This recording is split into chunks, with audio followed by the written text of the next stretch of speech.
कि समय हमारा व्यर्थ ना जाए, ये खास बात देखनी है। कबहू काल वृथा नहीं जाए, संतत सकल सुनो चितलाई, श्री हरिवंश प्रताप जस। साधक को सबसे बड़ा कीमती समझना चाहिए समय को। समय, अपने लोग समय को काटने के लिए परेशान होते हैं। अब बोले अब कैसे कटे, बोले टीवी चालू कर दो, कैसे कटे पेपर ले आओ, कैसे कटे ताश खेलो, कैसे कटे वो मोबाइल में वो गेम खेलो। अरे काहे को इतना कीमती समय तुम कहां नष्ट कर रहे हो? कैसे कटे, उठाओ माला शुरू करो, राधा राधा कृष्ण कृष्ण। अब समय सार्थक हो रहा है। सच्ची मानिए, बहुत सौसे कीमती है। ये उस समय समझोगे जब आखिरी समय आएगा कि अरे मैंने जाना नहीं, अपने जीवन को व्यर्थ गंवा दिया। कई बार सत्संग में कहा कि 50 वर्ष के समय में कमाई हुई संपत्ति से आप 5 सेकंड का समय नहीं खरीद सकते। संपूर्ण सृष्टि के वैभव को देकर भी आप 2 श्वास एक्स्ट्रा नहीं खरीद सकते। ऐसे समय को आप कहां लगा रहे हो? जो भी कर्तव्य कर्म करो, शास्त्र की आज्ञा के अनुसार करो और भगवत स्मरण परायण होकर करो और भगवत प्रीत्यर्थ करो। 3 बातें ध्यान रखो, वो हर कर्म भजन हो जाएगा। जो भी कर्म करो, तस्मात् शास्त्रम प्रमाणम ते कार्याकार्यो व्यवस्थितौ, शास्त्र की आज्ञा के अनुसार करो, श्री कृष्ण को प्रसन्न करने के लिए करो और प्रभु का स्मरण करते हुए करो। हर कर्म तुम्हें भगवत प्राप्ति करा देगा। हर कर्म केवल वो शास्त्र के अनुसार, धर्म के अनुसार हो, भगवत प्रीत्यर्थ हो और भगवत स्मरण से युक्त हो गई साधना, हो गई भगवत प्राप्ति की अद्भुत निष्ठा। आप करके देख लीजिए। हम निरंतर अपने इष्ट का नाम कीर्तन करें, इष्ट प्रेमियों का संग करें और इष्ट धाम का वास स्वीकार करें तो जीवन सार्थक हो जाएगा। आहा, महामहिमामयी बात है। एकाग्रता पूर्वक सुनो। पूज्यपाद श्री रूप गोस्वामी जी कह रहे हैं कि जैसे हमारा पित्त बढ़ा हो और हमें मिश्री पवाई जाए तो मिश्री कड़वी लगती है, लेकिन यदि बहुत काल तक उस मिश्री का हम आदर पूर्वक, नियम पूर्वक सेवन करें तो पित्त का शमन कर देगी, पित्त को नष्ट कर देगी और वो मीठी लगने लगेगी। बहुत काल से हम इस माया अविद्या रूपी पित्त रोग से ग्रसित हैं। बहुत ध्यान देने योग्य बात है। अपने लोगों के प्रायः प्रश्न यही रहते हैं कि मुझे भगवान नाम में रुचि नहीं लगती, भजन में मन नहीं लगता, ये नाम में सुख नहीं मिलता, नाम मीठा नहीं लगता। उसका कारण है हम माया रूपी पित्त दोष से ग्रसित हैं, अविद्या रूपी पित्त दोष से ग्रसित हैं। जब हम भगवान नाम रूपी मिश्री, भगवान नाम कीर्तन, भगवत लीला गुणानुवाद रूपी मिश्री को मुख में रखते हैं तो अविद्या रूपी पित्त बढ़ने के कारण बिल्कुल स्वाद नहीं लगता और विपरीतता आती है। एक जलन पैदा होती है, मन घबराता है, एक भय सा लगता है कहीं ये शरीर छूट न जाए, संसार छूट न जाए। अरे सुनते हैं भक्ति जो करने लगते हैं उनकी ये दशा हो, घबराहट पैदा करेगा। बोले तुम भजन करो, ये सब अपने आप, बोले सब छूट जाएगा, नहीं करना, सब छूट जाएगा। ऐसे भी प्रश्न आते हैं। बोले जैसे कि हम वो प्याज लहसुन खाते ना, भजन करो सब छूट जाएगा। नहीं, सब छूट जाएगा। बोले हाँ सब छूट, बोले नहीं फिर हमें नहीं जुड़ना, क्योंकि सब छोड़ना नहीं है। मतलब भजन इसलिए करना है कि जो हम चाहते हैं वो पूरा होता रहे। ये सब पित्त रोगी हैं बेचारे, अविद्याग्रसित अपने लोग हैं। तो अपनी रसेंद्री को ये राधा नाम सुधा रसम, ये कृष्णामृत, लीलामृत, ये सब अच्छा नहीं लग रहा है, ये सब कड़ुआ सा लग रहा है। श्री पूज्यपाद रूप गोस्वामी जी कह रहे हैं इस माया ने श्री कृष्ण रस से आपको विमुख कर रखा है, इसलिए आप आदर पूर्वक, नियम पूर्वक बहुत काल तक खूब नाम रटो, खूब लीला गायन करो, लीला श्रवण करो। तो जैसे मिश्री पहले पहले पित्त रोग वाले को कड़वी लगती है, लेकिन वही मिश्री नियम पूर्वक, आदर पूर्वक यदि सेवन की जाए तो पित्त का समन करके मीठी लगने लगती है। ऐसे ही यदि आदर पूर्वक, नियम पूर्वक बहुत काल तक नाम जप किया जाए, नाम कीर्तन किया जाए तो समस्त अविद्या का, समस्त जो हमारे पापाचरण जमा है उनको नष्ट करके हृदय में भगवत प्रेम प्रकट कर दे। फिर तो नाच पड़ोगे, पायो जो पायो मैंने राम रतन धन पायो, वस्तु अमोलक दी मेरे सतगुरु, निस दिन बढ़त सवाय, महाआनंद। फिर तो नाच पड़ोगे। पर ये अभी आपको तत्काल स्वाद नहीं मिलेगा। अगर स्वाद मिलने लगा, नाम मीठा लगने लगा तो समझ लो किसी न किसी जन्म में आपका भजन हुआ है, आपकी भगवत आराधना हुई है, उससे आपकी अविद्या रूपी पित्त का समन हो गया है। आनंद पूर्वक चलो। यदि आपको अच्छा नहीं लग रहा भगवत चर्चा, भगवत नाम, भगवत गुण, तो समझ लो कि अविद्या रूपी पित्त बढ़ा हुआ है। धैर्य से रहो और खूब नाम जप करो, धीरे धीरे इसका समन हो जाएगा, आप खुद अनुभव करेंगे। पर जब तक आनंद नहीं मिल रहा तब तक रुक पाना बड़ा कठिन होता है, इसीलिए सत्संग की आवश्यकता है। सत्संग आपको धैर्य प्रदान करेगा, सत्संग आपको नाम जप की प्रेरणा देगा, सत्संग आपके नाम जप को बढ़ाएगा, सत्संग आपके नाम जप को बचाएगा, सत्संग आपके नाम जप को पचाएगा, और जहां पच गया तो रोग का शमन हो जाएगा। और आप देखेंगे इन्हीं नयनन सब सुख देखे, अपनो जन्म सुफल कर लेखे। इन्हीं नेत्रों में प्रेम नेत्र प्रकाशित हो जाएंगे, आप इन्हीं नेत्रों से देखेंगे इसी दिव्य वृंदावन का वो विलास जहां प्रिया प्रीतम अनंत सहचरियों के मध्य में अद्भुत अद्भुत रसमयी लीलाएं कर रहे हैं। इसलिए धैर्य पूर्वक विश्वास रख के कि हमारे ऊपर औषधि काम कर रही है। तन्नाम रूप चरितादि सुकीर्तनानु स्मृत्यो क्रमेण रसना मनसी नियोज्य तिष्ठन् ब्रजे तदनुरागी जनानुगामी कालम नये दखिलमीत्युपदेश सारं। श्री पूज्यपाद रूप गोस्वामी जी कह रहे हैं, मैं तुम्हें उपदेश का सार बता रहा हूं, विचलित मत होना।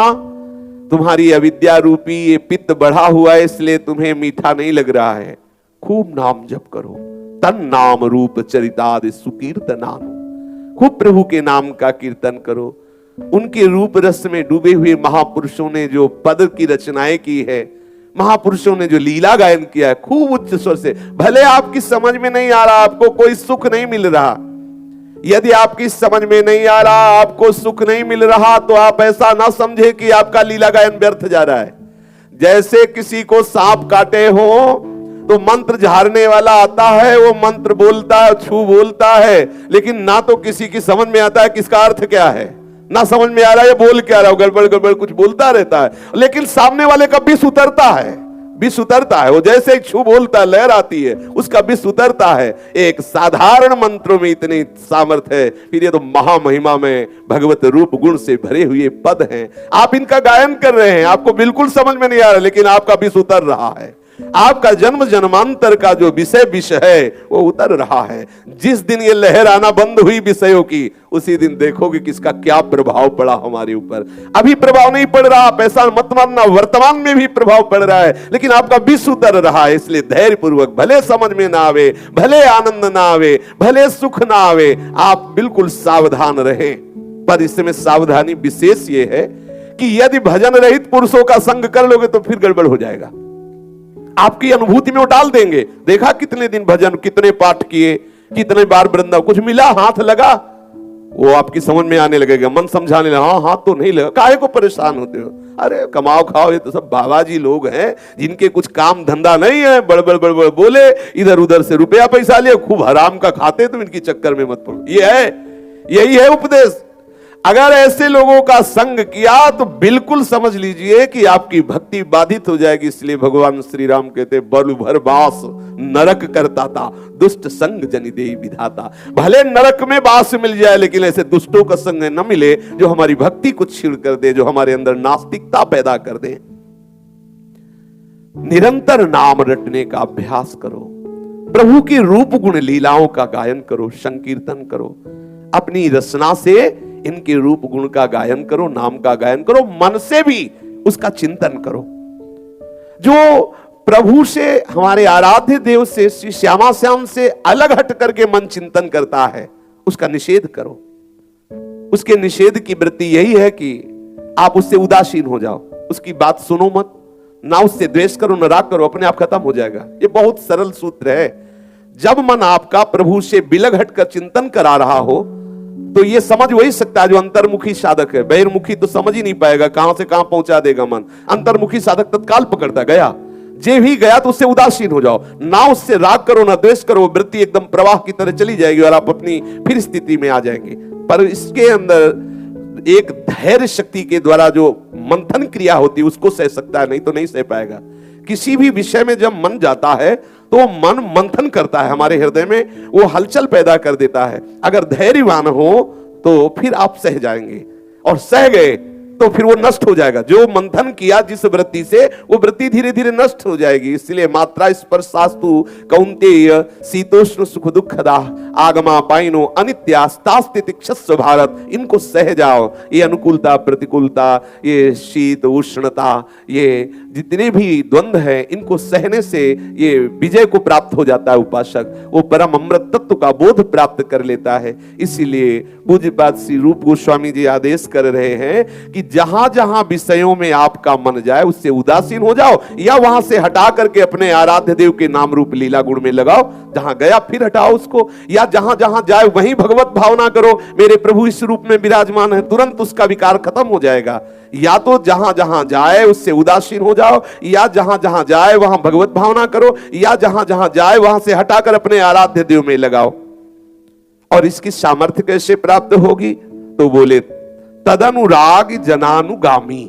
जो भगवत प्रेमी महात्मा जन है उनका आश्रय ले लो, उनका अनुगमन करो, उनकी बताई हुई साधना पद्धति से साधना करो, उपासना करो, आपको बल मिलेगा। महामहिमा में बात तिष्ठन ब्रजे, इस ब्रज 84 कोष में वास खोज लो। बड़े भाग्य से ब्रज 84 कोष के अंतर्गत वास मिलता है। अहो भाग्य जो इस रज में, अगर वास नहीं मिलता तो चिंता न करे, रज का सेवन करे और भगवत प्रेमी महात्माओं का संग करे, खूब नाम रूप लीला का चिंतन करे, गान करे, श्रवण करे। इससे आपके हृदय में प्रेम लक्षणा भक्ति की प्रतिष्ठा हो जाएगी। अब बहुत सावधानी की बात यहां वर्णन कर रहे हैं श्री रूप गोस्वामी जी। कह रहे हैं कि आप जैसे देखा कि उसने कृष्ण बोला और मानसिक प्रणाम किया, देखा वो कंठी तिलकधारी वैष्णव चरणों में प्रणाम किया, देखा वो प्रिया प्रीतम के चिंतन में डूबा हुआ है, प्रणाम किया, उसको प्रसाद के लिए निमंत्रित किया, आप उसके संग बैठे, तो कहीं ऐसा ना हो कि किसी भक्त के प्रति आपके हृदय में आ जाए कि ये कहीं नीच वर्ण का तो नहीं है, उसकी जाति पर कहीं दृष्टि न चली जाए। सावधान रहना, नहीं तो अपराध बन जाएगा। किसी भक्त के प्रति कभी जाति बुद्धि नहीं होनी चाहिए, ये बिल्कुल दृढ़ता से समझ लीजिए। यहां चूक हो जाती है। आप उच्च कुल के प्रगट हैं और वो भक्त कहीं ऐसा प्रकट हुआ और आपको पता है कि ऐसा, और आपके हृदय में है, बाहर से तो नहीं बोल रहे, लेकिन हृदय में यदि है तो फिर ठीक नहीं रहेगा, अपराध बन जाएगा, आपका भाव नहीं बढ़ पाएगा और जो भाव भक्ति का वो रुक जाएगा। भक्त के प्रति कभी ऐसी जाति बुद्धि न हो। इसीलिए भगवान ने लीला करके दिखाया है। राजसु यज्ञ में स्वपच वाल्मीकि की आराधना करवा के ही यज्ञ पूर्ण की। बड़े बड़े महापुरुष पधारे हुए थे, लेकिन अत्यंत दैन्य भाव से युक्त होकर प्रभु के अनुराग में डूबा हुआ जो महापुरुष स्वपच वाल्मीकि, महाभारत में प्रसंग आता है, भगवान ने पांडवों से आराधना कराई, तब वो यज्ञ पूर्ण हुई। कभी किसी भक्त के प्रति यदि ऐसी भावना आ गई कि ठीक है वैष्णव है, गुरु दीक्षा लिए हैं, पर हैं तो अमुक, तो आप गए, आपका हृदय का भाव सूख जाएगा। भक्त के प्रति कभी जाति भाव ना आवे। दूसरा, स्वभाव अलग अलग है, एक ही मार्ग में चल रहे हैं, प्रिया प्रीतम की उपासना में, लेकिन उनका स्वभाव मति भिन्न भिन्न है। उसी स्वभाव के अनुसार उनका बर्ताव होगा। हम किसी संत वैष्णव के स्वभाव की निंदा न करें, ये तो ऐसा, ये तो ऐसा, कभी नहीं। दृष्टि स्वभाव जनितैर वपुषश्च दोषई है। हम उसके स्वभाव की निंदा न करने लगे, वो भगवत अनुरागी। अलग अलग भाव के संत होते हैं। संत का समागम अत्यंत दुर्लभ है, पर निर्वाह करना भी बड़ा दुर्गम है। अगर कर ले गए तो अमोघश्च है, अमोघश्च, निश्चित निश्चित भगवत प्राप्ति, निश्चित भगवत प्रेम में प्रवेश आपको हो जाएगा। पर सावधानी यह है कि कहीं उनके अलग अलग स्वभाव के हैं, अलग अलग। रसिक मुरारी जी के यहाँ संत सेवा होती थी, वो सबको सावधान किए हुए थे। अलग अलग स्वभाव के संत जन है, कैसा भी बर्ताव करे उनके साथ कहीं प्रतिकूल बर्ताव नहीं होना चाहिए। अब एक संत भगवान ने कहा कि जब पत्तल परोस दी गई तो बोले एक पत्तल और लगाओ। बोले किसके लिए? तो एक सोटा रखते थे, बोले सोटा के लिए। बोले सोटा के लिए क्या? बोले शाम के हम भांग छानते हैं, अब इस समय तो हमें ज्यादा भूख लगी नहीं, लेकिन शाम के भूख लगेगी तो हम कहां जाएंगे, एक पत्तल लगाओ। अब बोले ये कोई ठेका थोड़ी लिए तुम्हारा, तुम पाओ प्रसाद यही, जो ये सब नहीं होगा। अब वो सब्जी और कुछ कुछ परोस चुके थे, बात बढ़ी तो शोरगुल हुआ तो रसिक मुरारी जी तुरंत उठ के आए, क्या हुआ? बोले संत जो है कह रहे 2 पत्तल लगाओ, एक जो है सोटा के लिए, शाम के भांग पाएंगे इसके लिए। उन्होंने देखा कि ये संतों के श्रेष्ठ महंत है, तो क्या हुआ महाराज जी, क्या हुआ? सामने पहुंचे तो उनका सोटा के लिए दूसरा पत्तल नहीं लगा रहा, पत्तल उठाया और उनके मुंह में ऐसे फेंक के मारा। अलग अलग स्वभाव के संत होते। रसिक मुरारी जी तत्काल ऐसा दुपट्टा लगाए और सब ऐसे ले लिए, बोले अहो भाग्य, आज संत की कृपा हो गई। और अपने जो सेवक थे उनको डांटा और कहा प्रणाम करो, जल्दी से 2 पत्तल लगाओ। अहो भाग्य, ऐसे कई ऐसे स्वभाव के संत होते हैं जो उग्र स्वभाव के होते हैं, कई ऐसे होते हैं जो व्यवहारिक स्वभाव के होते हैं, कई होते हैं एकदम एकांतिक स्वभाव के होते हैं, कई एकदम सरल स्वभाव के होते हैं, कई बाहर से ऐसे स्वभाव में कटुता दिखाई देती है पर हृदय में स्थिति एक ही हो सकती है सबके, ऐसा है। कई ऐसे सिद्ध होते हैं, कोई न कोई व्यसन दिखाई देता है, कोई भांग खा रहे हैं दिखाई देता है, कि वो हुक्का पी रहे हैं, जैसे रामकृष्ण परमहंस जी हुक्का पी, कई ऐसे सिद्धों में पाया गया वो भांग छान रहे। हम उनके किसी स्वभाव की अवहेलना निंदा ना करें, हमें वो स्वीकार नहीं करना स्वभाव, हमें जैसा गुरुदेव आदेश कर रहे हैं वैसे ही चलना है, पर हम उनके ऊपर ये कटाक्ष नहीं कर सकते। भांग छानते हैं तो ये कैसे, ऐसा नहीं बोल सकते हैं, नहीं ऐसा आदेश कर रहे हैं। ऐसा किसी के स्वभाव पर, किसी के शरीर पर, मानो शरीर काले रंग का है और झुर्रियां पड़ी हुई है, कोई तेज नहीं, अरे इनका तो कोई तेज तो दिखाई नहीं दे रहा है, और कोई रूप रंग के तो है नहीं, हमें लगता है कोई भजनानंदी तो है नहीं। अच्छा शरीर में बुखार आ गया, कांख रहे, हमें लगता है देह भाव से ऊपर उठे नहीं, देखो थोड़ा सा बुखार आया कांख, ऐसा कभी नहीं। कभी उनके स्वभाव में, कभी उनके शरीर में ऐसी दोष भावना ना करे, ये आदेश कर रहे हैं, क्योंकि ये सब वैष्णव अपराध के अंतर्गत आता है। उनके वास की, वो ऐसे रह रहे वैसे, उनके पहनाव की, उनके स्वभाव नहीं, बस भगवत अनुरागी जन है, चरणों में प्रणाम है, बाहरी समीक्षा ना करें, नहीं तो हमारे हृदय में उनके प्रति दोष बुद्धि होने के कारण भक्ति बाधित हो जाएगी, भक्ति रुक जाएगी। भक्त जनों में नीच वर्ण का भाव न करें, उनके स्वभाव की कठोरता। और कितने भक्त होते हैं कि चाहे सत्संग हो चाहे कथा हो, थोड़ी देर बैठे फिर मुंह खुल गया, हाँ ऐसे। अब हम बगल में देख रहे हैं कि वो सो रहे, बोले देखो साधु हैं, देखो ना ना ना, वो सो रहे तो प्रभु में ही सो रहे, हमें प्रणाम करना है, छूट है सोने की, सोइए। हाँ अब वो हमें उनके इस विषय में भी नहीं बोलना, आलस्य, मान लो सो रहे, संतों की अलग अलग है लीलाएं, हमें तो अपना प्रभु ही उनको मानना है। देखो केवल सदगुरुदेव को उन पर शासन करने का अधिकार है। सदगुरुदेव अपने शिष्य की तरफ देख करके उसके प्रति दोष भावना को उसके सामने प्रस्तुत करता है। तुम झूठ बोलते हो, तुम सत्संग में सोते हो, तुम्हें ऐसा कठोर व्यवहार करना चाहिए, तुमको ये उसका अधिकार है, उसको ये सेवा मिली हुई है। अन्यथा किसी वैष्णव की किसी भी चेष्टा में हमें कहीं भी कोई समीक्षा उसके विषय में बोलना नहीं तो अपराध। हम भगवत मार्ग के पथिक हैं, ये तार्किक प्रपंचियों की बात नहीं है, अपने भगवत मार्ग के पथिक है। सर झुकाया, कृष्ण बोला ना, हमारे प्रीतम का नाम बोला, वो प्रीतम का दासत्व का तिलक लगाए है, कंठी धारण की, प्रणाम है, वो प्रीतम के मार्ग का पथिक है, प्रणाम, हम उसकी सेवा करें प्रभु मान करके, किंचन मात्र उनमें दोष दर्शन न करें। यदि वो वैष्णव किसी पीड़ा से हैं और बहुत विकृत हैं, बहुत हाय मचाए हैं, तो भी उन पे दो है, कैसा वैष्णव, सहनशीलता नहीं है, देखो कैसा, बिल्कुल नहीं, बहुत विचित्र विचित्र लीलाएं हैं। एक बार एक अपने गुरु भाई हैं तो बिहारी जी से आए, फिर गुरु जी के दर्शन किए, 15 वर्ष पहले की बात होगी, तो सदगुरुदेव भगवान लाडली कुंज में थे, तो उन्होंने कहा कि तुम्हारे शरीर से दुर्गंध आ रही है। तो उनका महाराज जी साबुन नहीं लगाते इसलिए हो? नहीं बोले ऐसी दुर्गंध नहीं है, ये बड़ी असहनीय दुर्गंध है, कोई वैष्णव अपराध करा है क्या? सदगुरुदेव भगवान ने कहा कोई वैष्णव अपराध किया क्या? तो कहा नहीं महाराज जी, ऐसा तो बहुत सावधान रहते हैं, किसी वैष्णव के विषय में कोई चर्चा नहीं करते, किसी से कोई ऐसी वैष्णव संबंधी निंदा आदि की कोई चर्चा सुनते भी नहीं। वो नहीं, मुझे ऐसा लग रहा है, ध्यान करो कोई अपराध बन गया क्या? कितने गुरुदेव कृपाल होते हैं, जरा सी भी चूक बर्दाश्त नहीं, कहीं रोग बढ़ न जाए। तब उन्होंने कहा हाँ वो बिहारी जी दर्शन करने गए थे तो वहां समोसा बट रहे थे, तो एक संत को हम बहुत गंभीर मानते थे कि भजनानंदी, वहां देखा कि वो धक्के लग रहे हैं समोसा मांगने। महाराज जी ने कहा देखो कैसा तुमने सोचा, तुम्हें क्या पता कि वो समोसा मांग के पाके कितना वो भजन करते हैं, तुम केवल बाहरी चेष्टा देख रहे हो, पहले जाओ वापस जाओ। 50 रुपए दिए, जाओ पहले और इसके समोसा खरीदो, चटनी खरीदो, जाकर उनको प्रणाम करो, उनको दो और ये कहो कि हमारी ये दोष वृत्ति आप में हो गई थी, मुझे क्षमा कर दो। तब आओ फिर लौट के। गुरुदेव भगवान ने तत्काल भी, जाओ कहीं वो चले न जाए वहां से। ये